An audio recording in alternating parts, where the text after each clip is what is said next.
So today's the day that we find out the confirmation for the beta HCG. So I have just had my blood test done this morning and feeling good, feeling excited, still feel pregnant, which is great. And that's really all there is to it, except that I've got a couple more pimples popping up here. Thanks, pregnancy hormones, awesome work. But other than that, I actually feel so good. Like at night, I have some little kind of cramping, like almost wouldn't call it cramping, although sometimes it does feel like period pain, but then other times it just feels like little twinges. But other than that, feeling good. But based on this online calculator that I checked on how to calculate your due date with IVF, because it's different, because obviously your embryo was harvested in a different cycle, so it's going to be different. What was I even saying? Yeah, so based on that, that would actually mean that I'm 4 weeks and 3 days. Whereas if I went from day one of my period from the cycle that I had the transfer in, I would be over 5 weeks. So it's really confusing, but you've got to go by when, like the cycle of when it was harvested in, not the cycle that it was transferred in, unless you have a fresh transfer.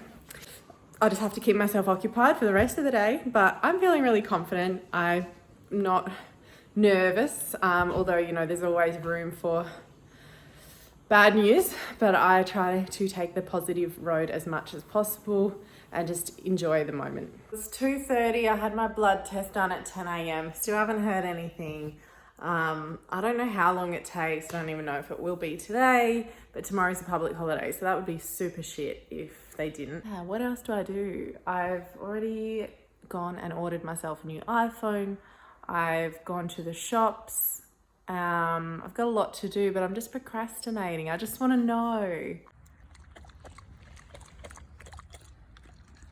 Thought she'd go for a swim. Millie, come on. Millie, come here. Come on. News, just got a phone call and definitely pregnant. They said my HCG levels were, I think it was 724, and they like them to be over 100, so that's fabulous. My progesterone levels were good. I think that was 124. I've already forgotten the numbers. And they like that to be over 100, I think. First scan is booked for 3 weeks. So it's so exciting. So good. So last night we went out for dinner. Me, Ed, Maddie and Will, which was really nice. But I stupidly decided to have some gluten and dairy. My husband got this really nice pizza and I just didn't want to say no. I was just like too comfortable, and I like didn't want to be difficult because we're all sharing as well. I could have just not had the pizza, but it just looked so good. And now this morning I'm literally bedridden because I'm in so much pain. Like, this is the worst pain I've had, I think, ever. Like my whole, where my small intestinal area is, as well as like that epigastric area, like just underneath the rib cage, it just feels like all this pressure, and it's so sharp and painful. And like when I move in certain positions, it really hurts, like so painful.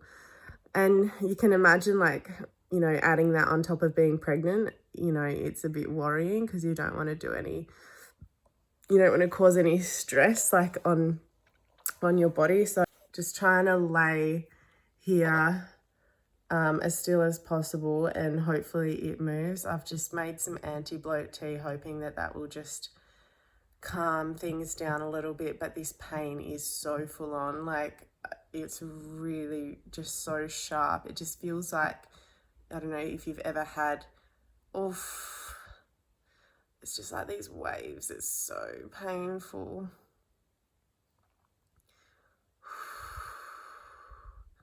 If you've ever had trapped wind before, you know, like the really painful trapped wind, it's like that. It is so painful. I'm an idiot. Why did I do it? I tend to do this, like every now and then I just make the mistake and I'll have a bit of gluten or dairy. And because, to be honest, like I had a little bit of gluten on the weekend as well, and I actually was pretty much fine. But I think this has pushed me over the edge, so I need to go back to being strict again. But the other thing is I've got a full day of consulting today and I really need to get my shit together in the next hour, so hopefully this will pass.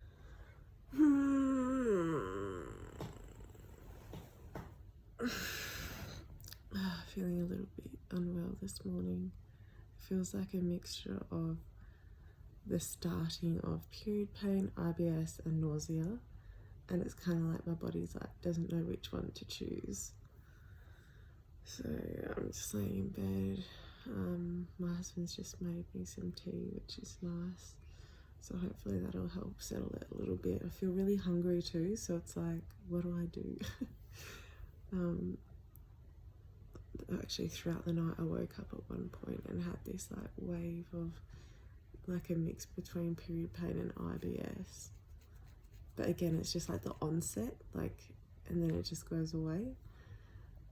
So yeah, just feeling all of that on like a scale of probably like 2 to 3 out of 10, so it's like manageable, but it just feels a bit yuck. But it's still early, so like 8 a.m. or something, and I don't have much to do today. So I'm just gonna lay here and soak it up. Oh, I've had a massive sleep in this morning. My husband originally got up for work around 6 a.m. and I could have gotten up, but I was still feeling really tired. Went to bed at 9:30, fell asleep about 15 minutes. But I just still was feeling tired, and again, like I'm really noticing a pattern now that it's usually really early when I just feel that wave of nausea, and it's totally manageable, but it just makes you not want to get up. Like you just want to either sleep it off or just lay there until it's gone. So I fell asleep, and then I just got in that pattern where you just feel like you stay asleep and you like know that you need to wake up, and you're trying to wake up and you're having dreams that you're trying to wake up. Oh, it's awful. I finally woke up and I'm feeling pretty good actually. Like I think I'm needing the extra sleep. Like it's not as if I'm oversleeping, like I actually need it, which is good. And I don't feel nausea anymore. Like I feel pretty good. But my boobs this morning are feeling a little bit tender, which I've been looking out for, so that's good. So I'm almost at 5 weeks, as far as I know. So now in total, the symptoms I've been getting include very minor nausea, but probably wouldn't even call it nausea, just like a feeling. The tender boobs, always getting a little bit of cramping, but I think that's partly to do with the progesterone pessaries as well. Sometimes it just feels like a bit of mild period pain, but anyone who's experienced proper endo period pain knows that anything at like a 3 or 4 out of 10 is super manageable. And that's really about it. And like really heightened sense of smell, like every now and then though, like I just all of a sudden smell something that my husband can't smell. It's really strange. And then my appetite is really up and down. Like 1 minute I'll be like really hungry, and then next minute I'll just like, well, I don't know, I don't really feel like anything, but like I know I'm hungry. Like it's just really all over the shop. But I can imagine like this is only 5 weeks, so everyone I've been speaking to says that the symptoms really start to ramp up at around week 6. So I feel like I might have 1 more week up my sleeve. We'll see how we go, but I'm just grateful for it all. So I just thought I'd do a little bit of a regular belly update. So, I mean, there's nothing really to see here. If I relax, I'm just a little bit bloated, but you can definitely still, you know, suck in. Not that I'm encouraging you to always suck in. So this is almost 5 weeks. So I thought I'd do a video on what it's like now that I finally am pregnant. What does it feel like in terms of the emotions? Because when you've been trying for a year to fall pregnant and then you have to go on the emotional roller coaster of IVF, you know, there's a lot of crying, there's a lot of resentment, there's a lot of, let's be honest, jealousy when you see so many women around you falling pregnant. And it is true what they say that once you do fall pregnant with IVF, it's all of a sudden like, you know, all of it melts away. And honestly, like, I just feel like I'm done crying now. Like I just don't have any tears left and all I've got is just pure happiness.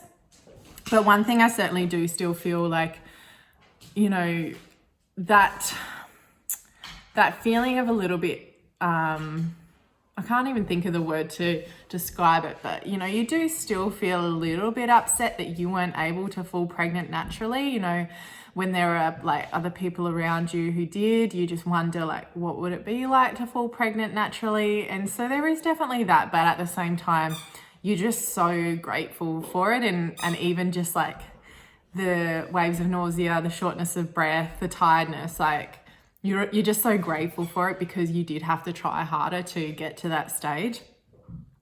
So yeah, I just thought I'd, you know, give that little update on what does it actually feel like once you finally hit that mark.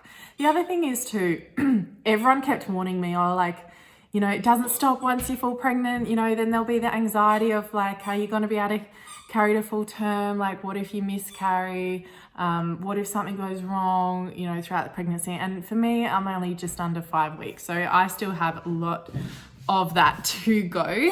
But at this stage, at this very early stage, I haven't really felt any of that because I think because I have so many clients and friends who've already said that to me, it's already helped me prepare for it. So I just figure, well, there's no point when everyone goes through that anyway.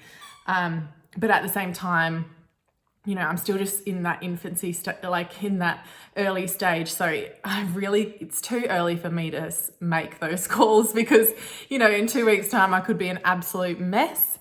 I could be, you know, throwing up. So who knows? So we'll just have to wait and see. But, you know, it's getting to the point now where I'm barely doing any videos because I just feel so good. I feel so happy. You know, I've got to where I need to go. So we'll just have to wait and see now. But it feels like 8 months is a really long time, but I feel like it will probably go really quickly. Just a quick update. I am suddenly just feeling really heavy. Like that's the best way I can explain it. It's not nausea. It is kind of fatigue, but not like my head doesn't feel tired, but my whole body feels tired. And I just feel like I can feel the blood like moving through my body. I like my whole body, it's almost like tingling, and I'm actually really cold. So I've just been laying down for the last half an hour, but I'm just got out to get a drink of water and go to the toilet again, definitely urinating more regularly now. But yeah, I just don't feel really great. So it's 5 a.m. and I'm not feeling very well. We went out for dinner last night with a couple of friends and had an awesome big feed me dinner. It was at Siegfried's, which is just so good, like modern Australian mixed with Middle Eastern, gorgeous. But yeah, I was very full, and waking up this morning, I am definitely feeling a bit gross, a little bit of nausea, and I can't stop thinking about these little prawns that we had last night. And it wasn't until after I had a couple of the prawns that I was like, oh shit, I don't think I'm supposed to be eating prawns. And they were like medium-sized prawns, and they were deep fried in corn flour with their shells on, so that the shells are crunchy, so you eat the shells and all.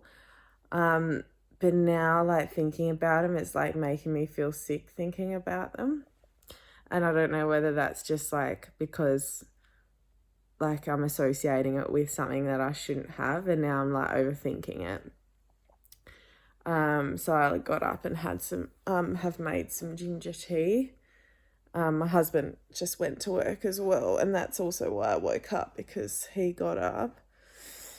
So I'm just sitting up in bed. I've like propped some pillows up so that I'm not like laying on my side and like all the indigestion comes up. But yeah, fun times. Are you looking after mum? You got your toy?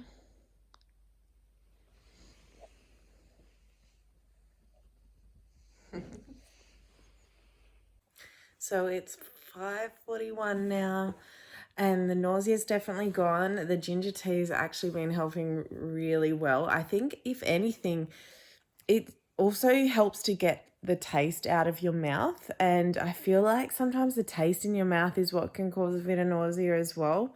And I just feel like because ginger is so pungent and it has like these really hot constituents in it, it feels like it just like clears it away. And it may even just be like mental, but I definitely know that it's physiological as well because, you know, I am a naturopath and I do understand how herbal medicines work. But just for a bit of a fun tip, the reason why ginger does actually help with nausea and even indigestion is because it helps with gastric emptying. And so what that means is when food sits in the stomach and it's not moving down, it starts to create that sense of nausea and it can like come back up as well. And so there has been studies done on this, particularly I remember a study back from when I was at uni where they looked at people in hospital beds who were getting indigestion because, you know, they're laying down, and they used ginger and it helped to empty the contents quicker so that the food wasn't sitting there as long. So that's a really cool tip about ginger. So I just had my first dry reach experience. I was cooking up some leftover bacon for Millie, the dog, because the bacon, like we got it last weekend and definitely wasn't edible for me. So I thought I'll cook it up for her, and oh my God, the smell, I was actually dry reaching so bad that I've now had to light some candles. I've put my diffuser on downstairs. Like the smell, I was just like full on dry reaching. That's my first proper aversion reaction, I think. So it's kind of exciting though.